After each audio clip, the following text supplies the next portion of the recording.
Listen, I am a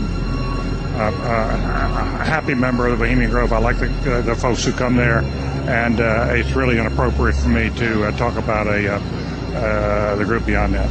Thank you. Have you been there for the ceremony with the cremation of care? Frankly, I don't think that's something I need to talk to you about.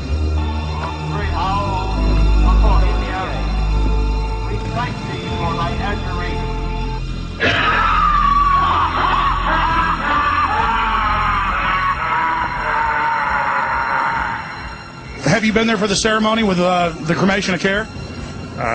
Frankly, I don't think that's something I need to talk to you about. Really? That's right. Well, I'm Alex Jones, and I snuck in there in 2000. I'm the guy that blew it wide open and got the video. It's been on national TV. Well, I disrespect you for that. You do? I do. But there's a lot of big public officials going in there. Don't we deserve to know? I don't know anything about you, and I don't know anything about your film. But if you go in there with an understanding, you violated that understanding by releasing that film, and I don't respect you for that. Really? But we have public officials. I'm sorry. You took an understanding when you went in there that you would not do that film, and you did. Did you have an understanding when you went in there? No. Did you crash it? Yes. Yeah, and it has no trespassing signs there too, doesn't it? No, they put one after. Oh, I'm sorry. I'm sorry, sir. I've been there before. I know what the circumstances are, and I'm sorry you violated the understandings. That was not a gentlemanly thing to do. But what about the ritual? Is the ritual gentlemanly?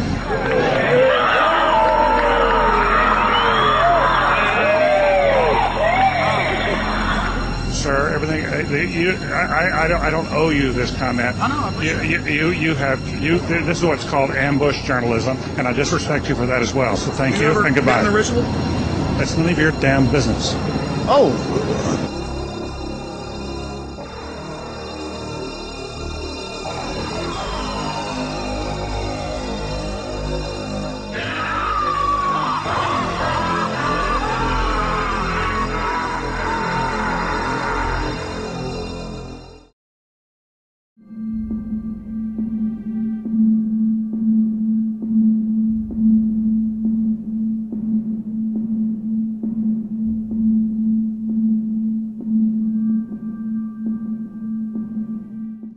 Before us the opportunity to forge for ourselves and for future generations a new world order, a world where the rule of law,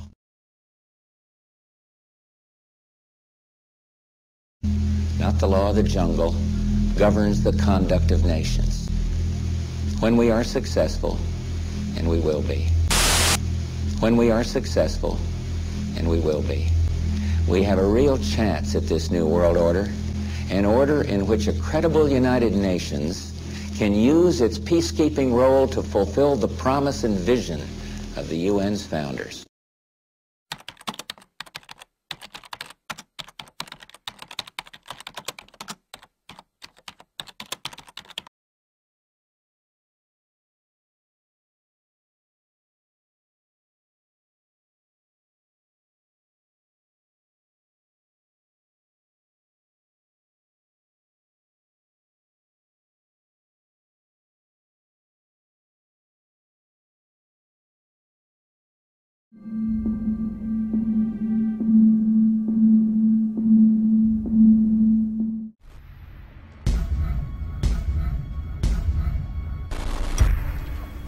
The world that maybe some people dreamt of at that conference back in Bournemouth, when it looked as if maybe history would end, that liberal democracy would triumph, that free market economics would slowly progress, and we'd have a new world order.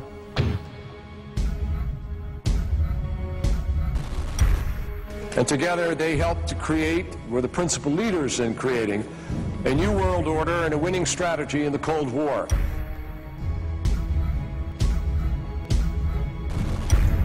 We are part of a new world order. And as the recently departed Admiral William J. Crowe once said, it's long on new and it's short on order.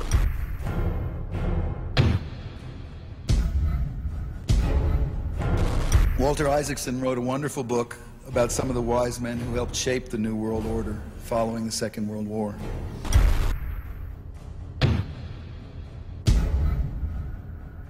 As we devise a way forward in Iraq, I urge the international community to embrace its responsibility for creating that new world order a new world order based upon collective action.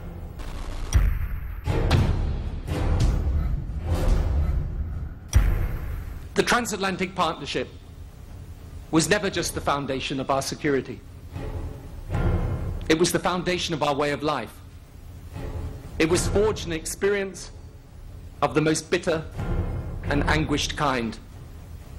Out of it came a new Europe, a new world order, a new consensus as to how life should and could be lived.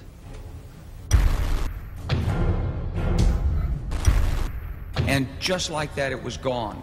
It was a new world order. That's what President George H. Bush said.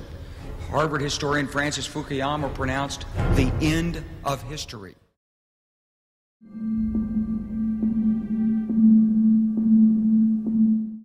These type of questions, we note them, and this is what comes up most of all. Who and what is the Committee of 300? Well, I've dealt with that. I've told you this is a supranational body that knows no boundaries, respects the laws of no countries. The first time that they were publicly announced was by a German socialist by the name of Walter Rathenau. Now, I'll give you some background of Walter Rathenau. He was the financial advisor to the Kaiser of Germany, and he was also the financial advisor to the Rothschilds, the French family Rothschilds. So he must have known what he's talking about. He made an astonishing statement in 1934. He said, there is a committee of 300 men that rule the world. They are known only to each other, and nothing happens without their consent. When former head of state Mikhail Gorbachev visited the United States a few years ago, flanked by George Bush and Quayle, he opened his Gorbachev Foundation in the United States. And he let slip, he said, this is being done with approval of the Committee of 300. CNN cameras were on him. They immediately switched. Now, I wrote to CNN and I said, could I have a transcript of this program, which they said was available. I never got a reply. I followed it up with letter after letter, but nothing ever came of it. The point I'm trying to make, ladies and gentlemen, is that the federal government, the secret upper-level parallel government that runs the United States, does not want you to know that you have an upper-level parallel government that calls the shots, that dictates what is going to happen to your life and mine. So that's how I found out about the Committee of 300. The next question is, what are their goals? Their goals are a one-world government, latterly called the New World Order. The one-world government began with King George III. At the time that the colonists were brave enough to take him on, King George was already busy formulating a one-world government, and he had lined up at least 50 countries that were willing to come into this future world dictatorship with him. The goals then, very simply stated, are to make the world over into a one-world, new world order dictatorship controlled utterly and completely by this Committee of 300. How can they possibly carry out their goals? That's the next question that I'm often asked. They do it by dint and by virtue of their fantastic wealth and the fact that they control thousands of the top banking institutions, the political organizations, insurance companies. In fact, one of the giant insurance companies, a man called me and said, do you mean to tell me that they are controlling the Metropolitan of New York? I said, the Metropolitan of New York is peanuts. He said, how can you say that? That's a giant American company. I said, well, compared with the Sicurezza de Generali de Venezia, it's peanuts. That's the biggest insurance company in the world. They control in that organization everything that happens in the world in the insurance field comes out of Venice. That's why Venice is so important, because in Venice we have the black nobility. Now that has nothing to do with the color of the skin of the people, and I'm going to come back to them as we go along. So the goals are a one-world dictatorship of the most brutal kind, and how they carry it out is they have these interface banks, insurance companies, mining conglomerates, every conceivable control in politics, including the Democrat Party of the United States, which is, of course, since 1980 behind closed doors at a secret caucus in Washington, D.C. The Democrat hierarchy took on the goals of the old Socialist Party USA, i.e. based upon the Communist Manifesto of 1848.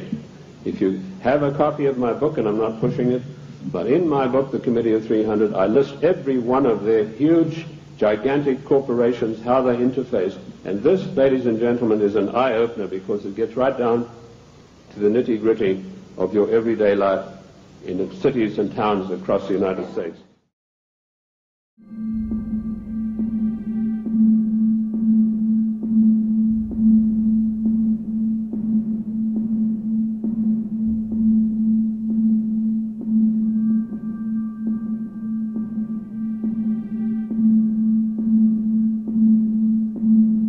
Let's take a look at the role of the Rothschild family, the family said to be the wealthiest in the world.